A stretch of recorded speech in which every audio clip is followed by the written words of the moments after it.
Capítulo 4, segunda parte.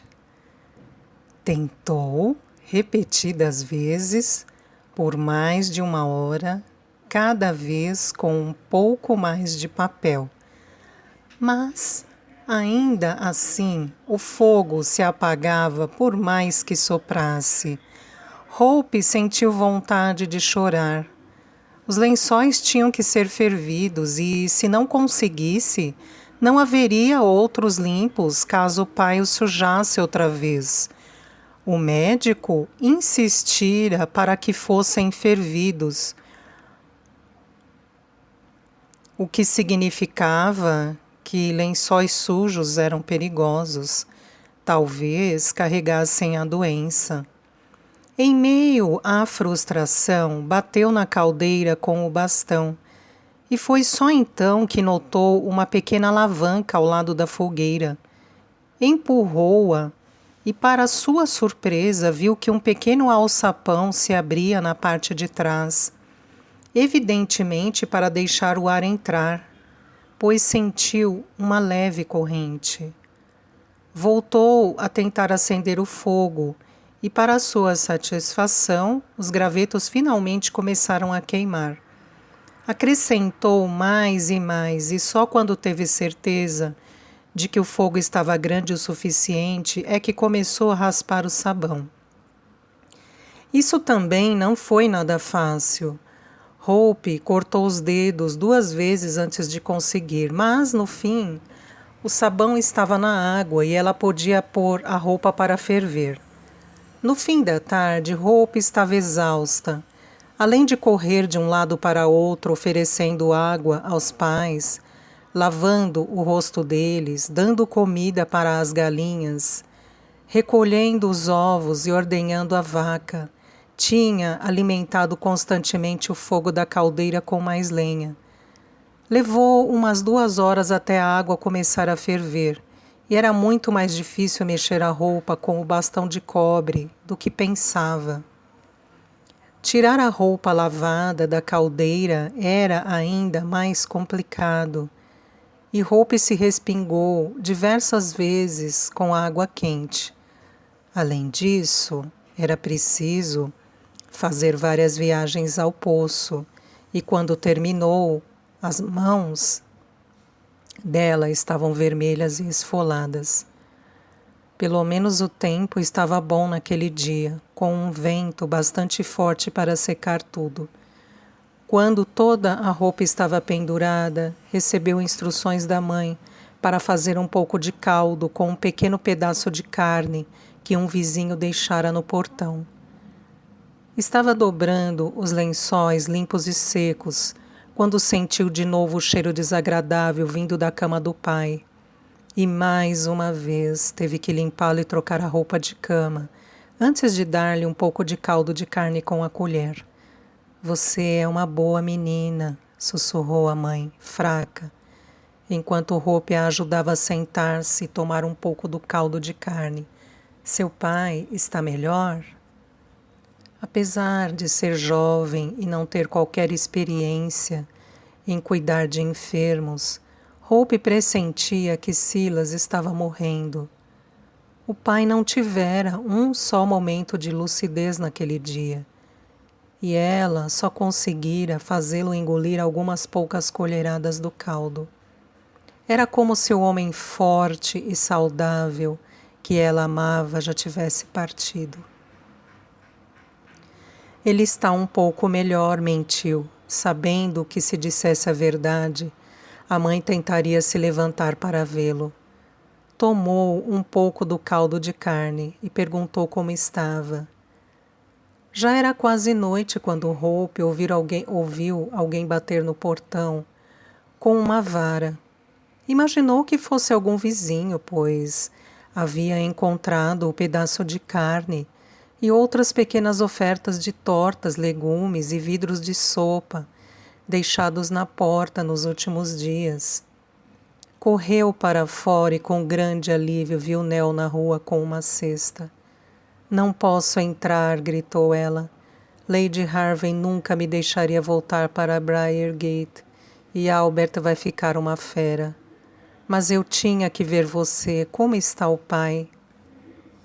Hope quis correr para os braços da irmã, mas sabia que não podia.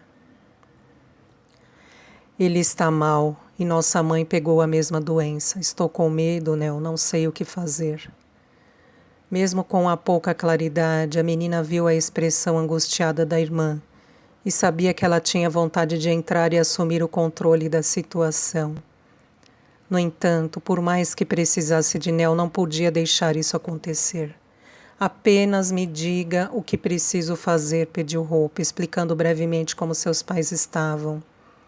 Você está fazendo todo o possível, respondeu Nel, com um tremor na voz. Mas não deveria ter que fazê-lo, você é só uma criança. Eu deveria ter desobedecido Albert desde o início e vindo para cá há dias. Naquele momento, Hope se deu conta de que Nel tinha medo de Albert. E apesar de já estar muito escuro para enxergar direito, achou que a face da irmã parecia machucada. Não teríamos deixado você entrar, mas a mãe vai ficar feliz por você ter vindo aqui esta noite.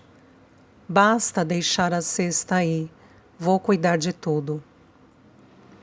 Hope viu Nel se afastar, olhando para trás a todo instante, como se estivesse dividido entre o amor pelos pais e o dever para com a patroa e o marido.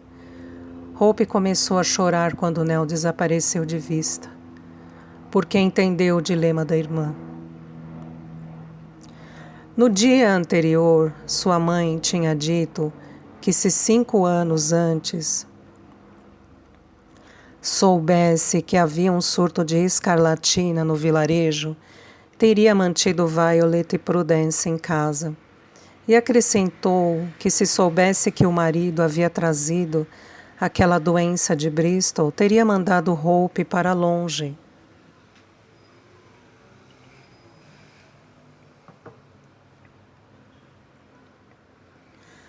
Meg chamava aquela doença de febre de navio. E contou que já tinha visto os sintomas quando era menina. Seu tio, que era marinheiro, a pegara e a mãe cuidou dele, mas Meg não disse se ele se recuperou ou não. Mais tarde, na mesma noite, Hope se pôs de joelhos e rezou. Não os deixe morrer, por favor. Farei qualquer coisa, nunca mais me queixarei de nada, mas faça-os melhorar. Assim que abriu os olhos pela manhã, Hope teve um pressentimento ruim. Ouvia os pássaros cantando lá fora e o som do vento nas árvores, mas havia uma estranha quietude dentro de casa. Dormira no mezanino para ficar de olho nos pais e saiu da cama e desceu a escada tão rápido quanto suas pernas permitiam. Foi direto para a cama do pai e parou de repente, reprimindo um grito. Não precisou tocá-lo para saber que estava morto. Seus dedos não estavam mais puxando as cobertas, como nos dias anteriores. Estavam imóveis e o rosto ficara pálido e calmo.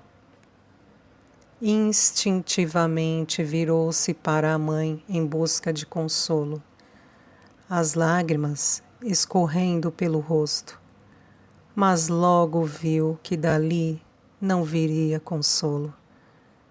A mãe também tinha as mesmas manchas na pele, e embora parecesse estar acordada com os olhos abertos, havia neles um vazio idêntico ao dos olhos do pai dias antes.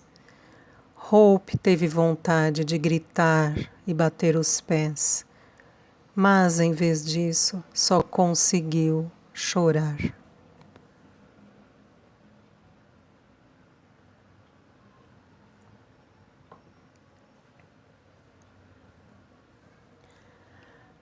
Durante todos os seus 11 anos, vivera cercada de pessoas mais velhas que a instruíam, a repreendiam, cuidavam dela.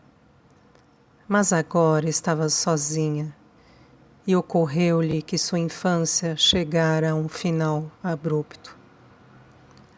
Precisava se comportar como adulta agora. Não havia ninguém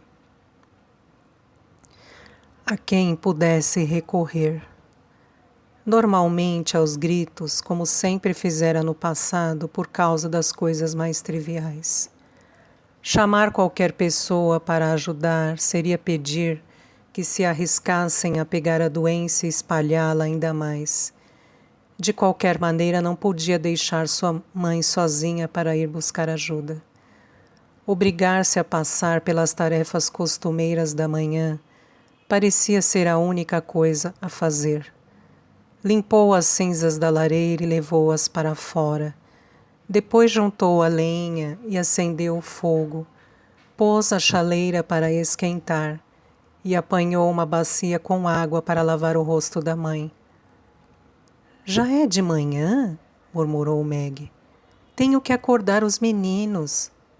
Os meninos não estão aqui, mãe, explicou Hope, as lágrimas voltando a cair quando percebeu que a mãe estava delirando como seu pai havia feito.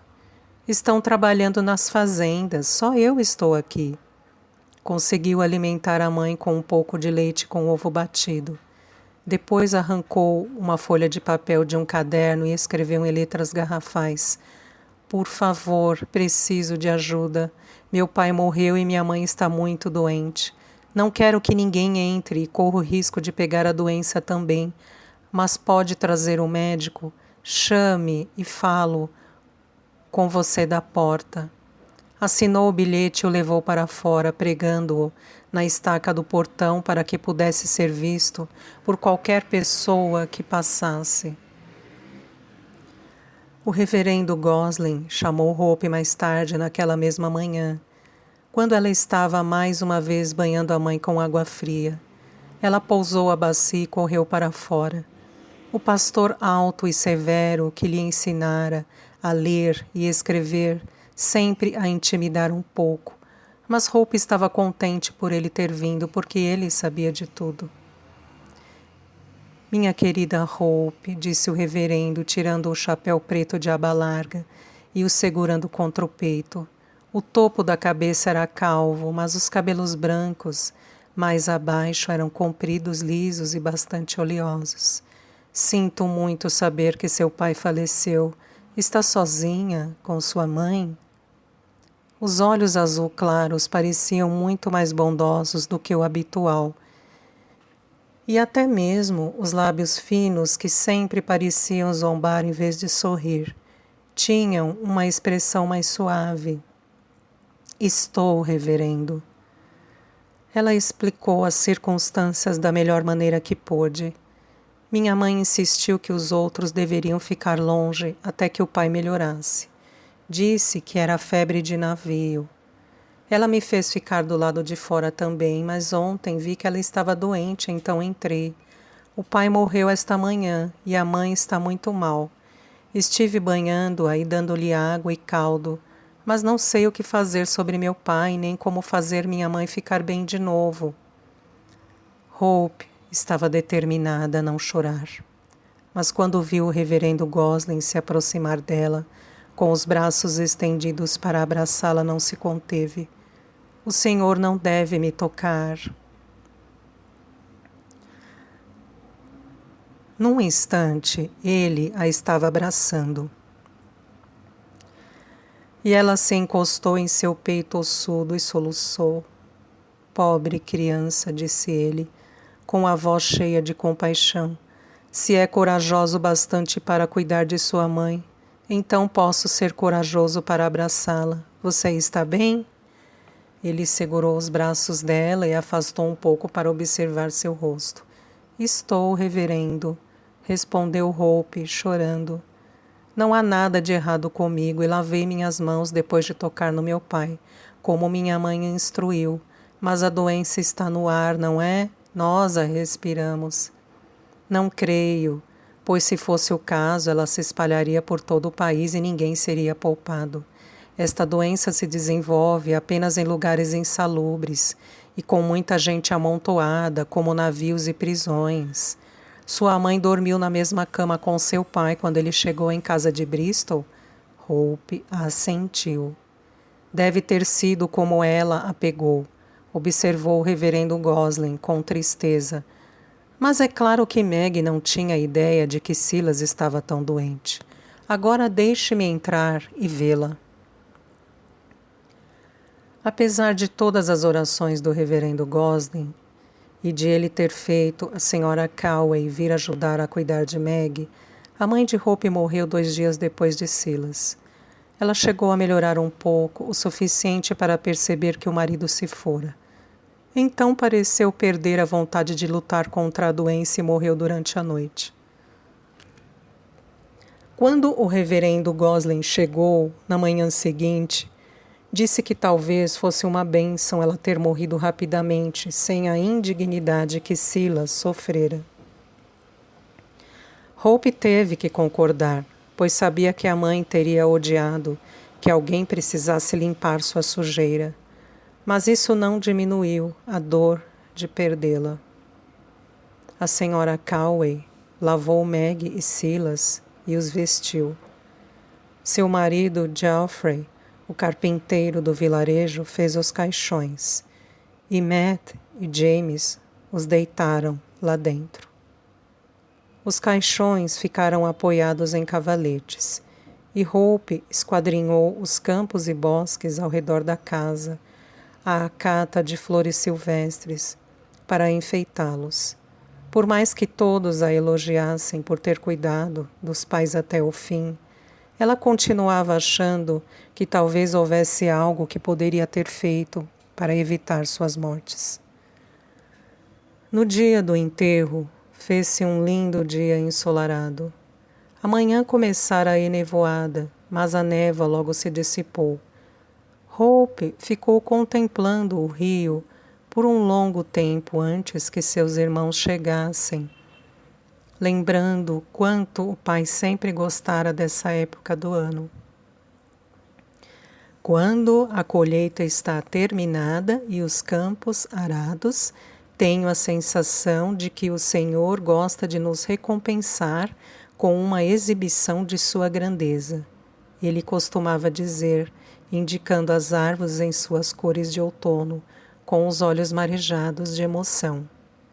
Muitas árvores tinham tombado nas tempestades recentes, e outras tinham perdido suas folhas prematuramente.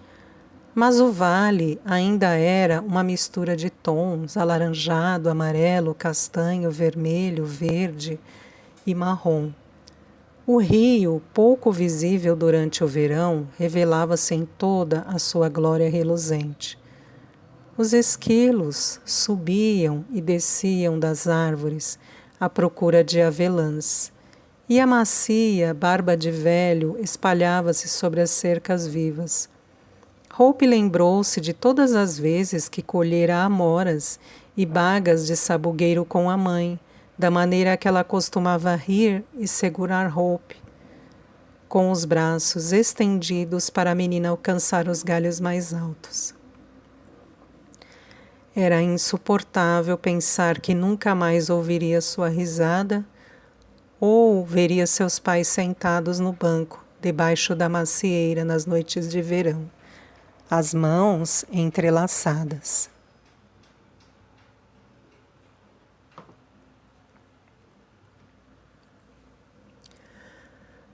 Mais tarde, naquela manhã, enquanto Matt aparafusava as tampas dos caixões, Hope olhou para a família reunida e desejou estar em um terceiro caixão. Nell soluçava contra o peito de Albert. Amy parecia pálida e ansiosa, como se tivesse medo de que a doença ainda espreitasse a cabana, e ela a levasse para casa, para o bebê e Reuben. Matt tinha um rosto sombrio, lutando para controlar as emoções, e Ruth e Alice estavam abraçadas, enquanto James e Toby arrastavam os pés, desajeitados, sem saber o que fazer ou dizer. Joe e Henry pareciam tensos e pálidos. Embora aos 13 e 12 anos ainda não fossem adultos, eram muito grandes para chorar e talvez estivessem lembrando que uma das últimas coisas que disseram aos pais era que iam para Londres, pois não havia nada para eles ali. Hope sentia-se uma estranha no ninho. Os outros 10 tinham um vínculo estreito com alguém na família.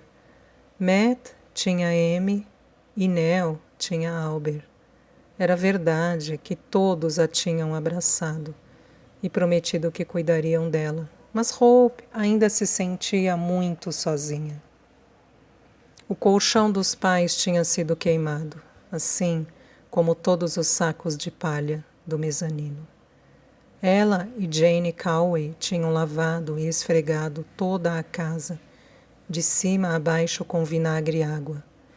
A roupa de cama tinha sido fervida, os cobertores lavados e as cadeiras e a mesa esfregadas.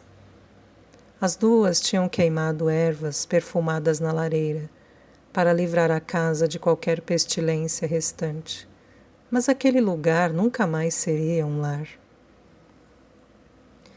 Até então, ninguém se atrevera a falar sobre o amanhã, a próxima semana ou o mês seguinte. De certo, sabiam que a casa seria alugada para outra família, e quando isto acontecesse, não haveria mais nenhum lugar onde pudessem se reunir. Pela frieza de Albert, Hope duvidava muito de que ele fosse oferecer sua casa como ponto de encontro dos Rantons. Matt e Amy só tinham um quarto na fazenda dos pais. Então, também não havia chance de tal convite partir deles. James e Ruth voltariam para Briargate. Toby e Alice para Beth. Joe e Henry possivelmente ficariam na casa do Sr. Francis. Todos aos pares, exceto ela. Quase todos do vilarejo e muitos das áreas vizinhas também compareceram ao enterro em respeito a Silas e Meg Renton. O Sr. Francis, o Sr. Warren, o Sr. Carpenter e o Sr. Miles, todos os fazendeiros para quem Silas trabalhara muitas vezes, estavam lá com suas esposas. Frank e Dorothy Nichols levaram as duas filhas, além de Garrett Peregrine, os Boxes, o Nigel, grandalhão de cabelo ruivo da oficina dos ferreiros, e Fred Humphreys. Ramalhetes de margaridas e crisântemos haviam sido trazidos por todos os que cultivavam flores em seus jardins, e Hope pensou que eles eram muito mais bonitos e significativos do que as rosas e os cravos caros enviados por Sir William e Lady Hervey. Nell, Ruth e Alice choraram durante toda a cerimônia. Apesar de Hope não ouvir nada, ela notou os ombros trêmulos e os dedos apertados em torno dos lenços encharcados. Seus olhos ficaram marejados quando o reverendo Gosling falou sobre o quão devotados Silas e Meg tinham sido um para o outro e que seus filhos eram a prova viva de seu amor e cuidado. Mas ela só chorou de verdade quando o caixão de seu pai foi descido para a cova, ao lado da pequena sepultura de Violet e Prudence, e em seguida o da mãe foi colocado em cima. Não era porque, como as pessoas disseram mais tarde, de repente ela se dera conta de que eles tinham partido de vez. Ela soube disso no momento em que a mãe morreu. O que a fez chorar foi saber que Meg desistira de viver ao saber que Silas estava morto. Ela não podia viver sem ele, nem mesmo pelos filhos. Preferia estar no cemitério com o marido, a continuar em casa, vendo os filhos crescerem, casarem-se e terem os próprios filhos. Isso soava muito egoísta a Hope, depois do tanto que se esforçara para mantê-la viva. Meg não percebera que a filha mais nova ainda precisava dela. Você vai morar comigo e com Albert, murmurou Nell para Hope enquanto consolava a irmã mais nova. Todos estavam no jardim da casa, a família e alguns vizinhos. Por sorte, o sol estava bem quente e ninguém parecia querer entrar. Toby e Alice logo partiriam para a longa caminhada de volta a Beth. E o Sr. Francis oferecera a Joe e Henry um quarto nos estábulos e um salário para cada um, se eles assumissem um trabalho que seu pai sempre fizera. Albert não vai me querer lá, afirmou Hope aos soluços. Ela ouvira várias vezes, lançando-lhe um olhar sombrio durante o enterro. Ele não ia querer ninguém, nem mesmo um cachorro, bagunçando sua casa extraordinariamente em ordem. Não seja boba, disse Nell, acariciando seu cabelo. Albert sabe muito bem que você não pode ficar sozinha. Falei com Lady Harvey ontem e ela disse que não havia problema. E ainda sugeriu que talvez você pudesse ajudar na cozinha. Hope enxugou os olhos. Não porque estivesse satisfeita por alguém realmente a querer, mas porque sabia que não havia alternativa. Ninguém mais se oferecera para ficar com ela, e pelo menos ela adorava Nell e gostava da ideia de ajudar a cozinheira em Briargate. Só precisaria aguentar a presença de Albert. Nell lavou os últimos copos e pratos, limpou a mesa e sentou-se um momento para descansar. Albert estava conversando com o Sr. Merchant, o sogro de Matt, e parecia ter esquecido que estava ansioso para ir para casa apenas 15 minutos antes. Albert não tinha a menor ideia de como ela se sentia. Parecia ser destituído da parte que permitia à maioria das pessoas entender o sofrimento dos outros. Ela recebera mais manifestações de simpatia de Lady Harvey, Baines e da cozinheira do que de Albert.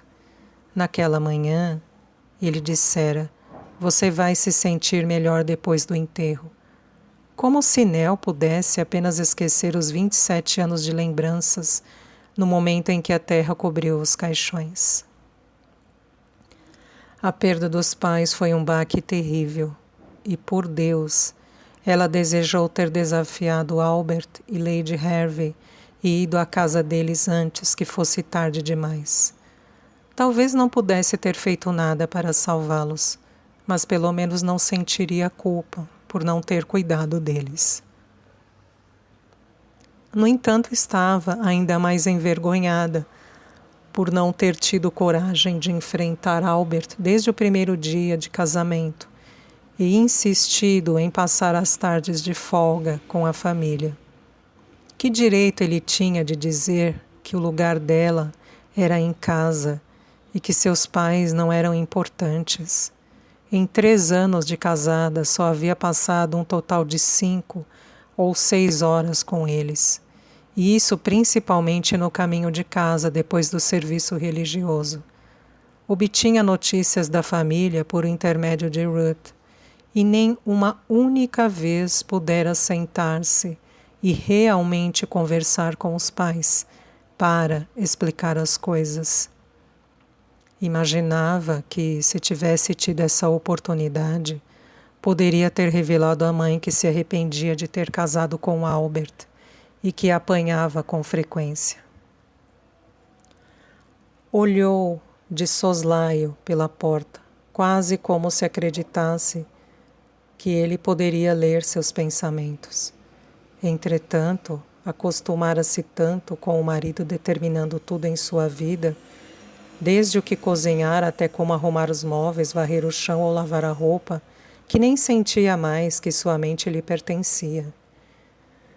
Ele ainda estava entretido na conversa com o Sr. Merchant. Isso era outro traço do comportamento de Albert. Ele só falava com pessoas que considerava bem-sucedidas ou de família importante. E os Merchants se encaixavam nessa categoria, porque possuíam a própria fazenda. Ele certa vez observara como Matt fora esperto em se casar com Amy. Como se a esperteza tivesse alguma coisa a ver com isso. Matt tinha agido com o coração, nada mais. Nell percebera com tristeza que Albert tinha se casado com ela porque era muito próxima de Lady Harvey. Ele não queria morar nas dependências em cima das estrebarias com os cavalariços. Queria uma casa própria e alguém a quem pudesse dominar. Além disso, sabia que a patroa não queria perder Nell e que a casa do portão estava vazia. Com esse plano, como esse plano deu certo.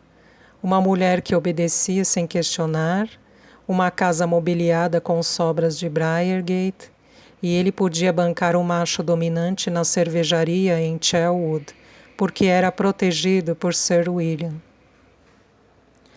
Nell muitas vezes se perguntou o que os outros homens pensariam do macho dominante se soubessem que ele tinha um casamento de fachada.